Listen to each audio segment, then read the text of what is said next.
Hello everyone, this is the second lecture of Module 3. The topic of this lecture is life cycle and photoperiodism, the process by which a plant grows from a seed to a young plant and then to a mature plant is the result of cell growth and differentiation. This process is called plant development. Let's look at the definitions of three basic terms.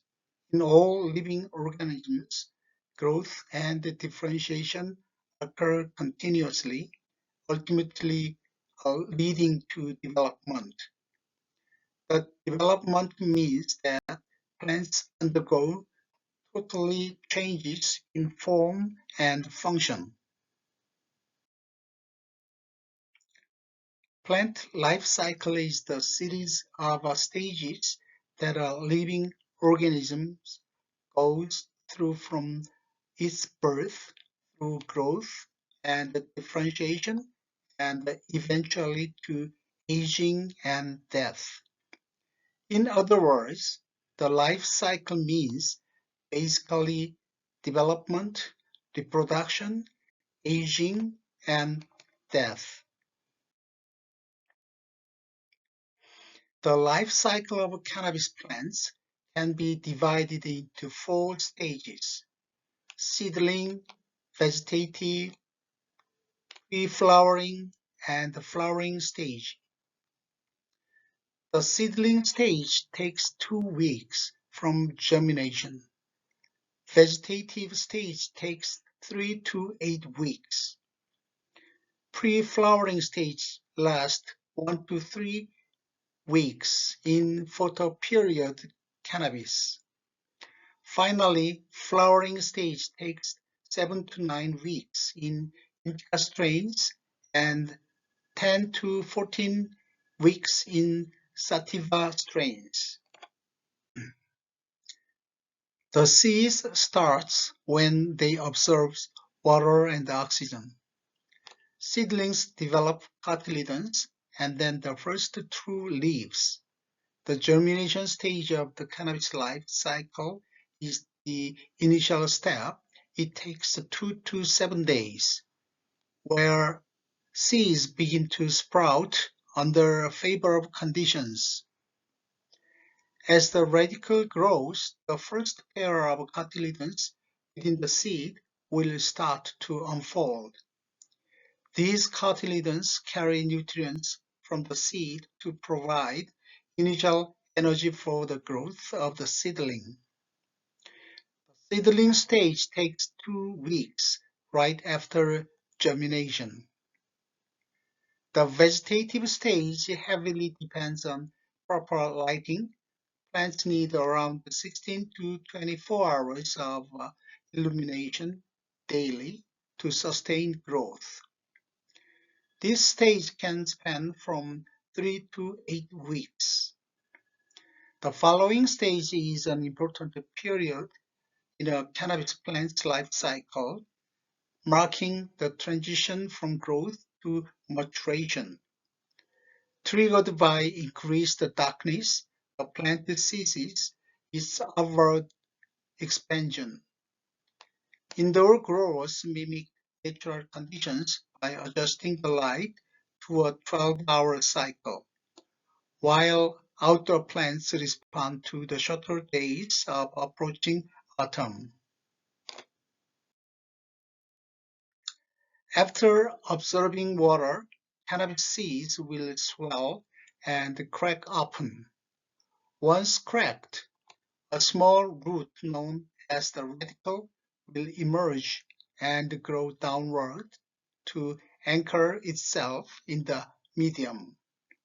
Cotyledon stage takes 3 to 7 days from germination.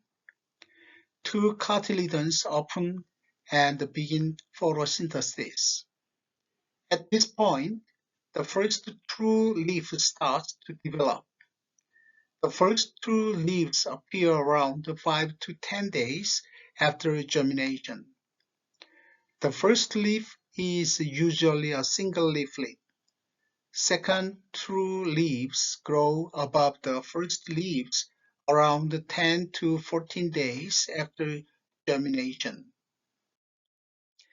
Cannabis shows a predictable and unique pattern of leaf development as it grows.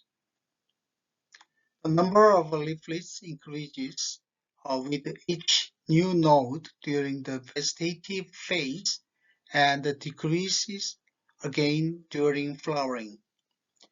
Cannabis leaflets increase in number as the plant matures. For example, first true leaves arise oppositely single leaflet, second leaves have 3 leaflets, and the third leaves arise oppositely oriented 5 to 7 leaflets.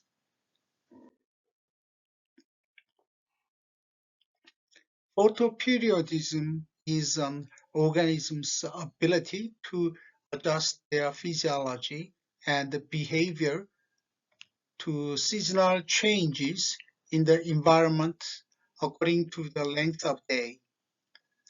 Photoperiod plants are sensitive to change in light, and they require more 12 hours of darkness daily to enter the flowering stage. Cannabis plants can be photoperiod or autoflowering. Autoflowering plants develop flowers in the fall outdoors. On the other hand, periodic plants are suitable for growing indoors because we can control the daytime. Phytochromes are light receptor and soluble protein that detect red and far-red light. They localize in leaves and seeds and regulate the flowering and seed germination. Two interconvertible forms are existed. For example, PR form and PFR form. PFR, far red absorbing form, is the active form, and PR form is the inactive form.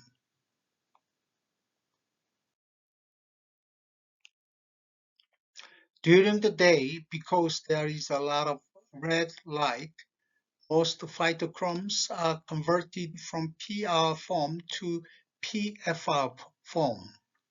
When phytochrome absorbs red light with a wavelength of about 660 nanometer, the protein of a phytochrome changes its folding. This affects many of its properties. It is more hydrophobic and binds to membranes. But when this form absorbs far-red light, it defaults back to the red absorbing form and releases from the membrane.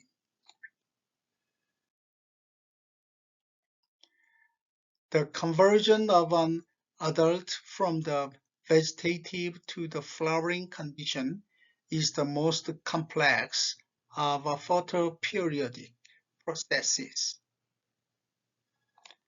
The response of the plant to the relative length of light and darkness is called photoperiodism, and it's the phytochrome that causes the photoperiodism. There are two kinds of phytochrome, such as PR and PFR form. PR absorbs a red spectrum of light. When plant is in daylight, because there are abundant red light, most of PR is converted to PFR. However, most PFR phytochromes are slowly reverted into PR form at night. Only the active form of phytochrome, PFR, can cause flowering. However, its action differs in certain types of plants.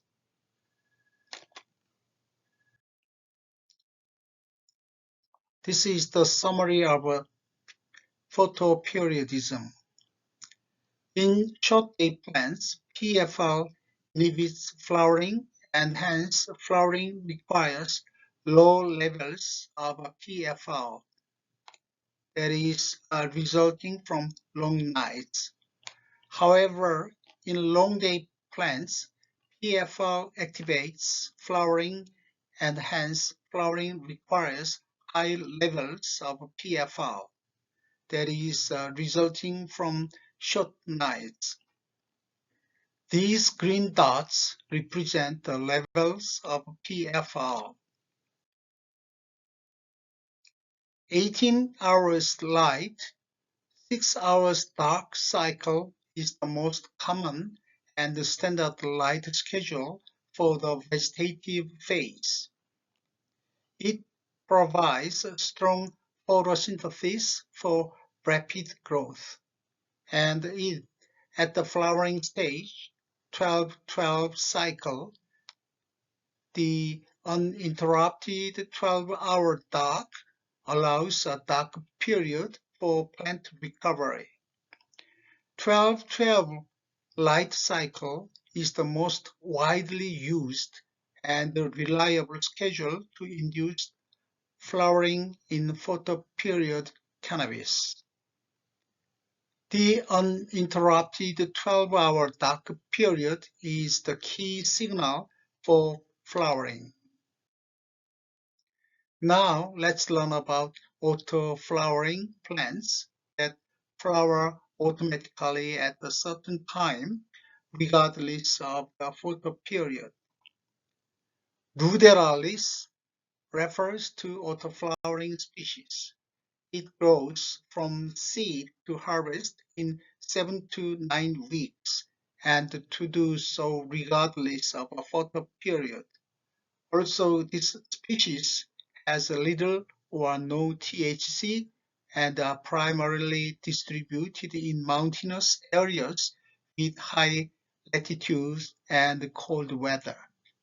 For example, Siberia and Central Asia. All right, everyone, that's it for today. Thank you. See you next time.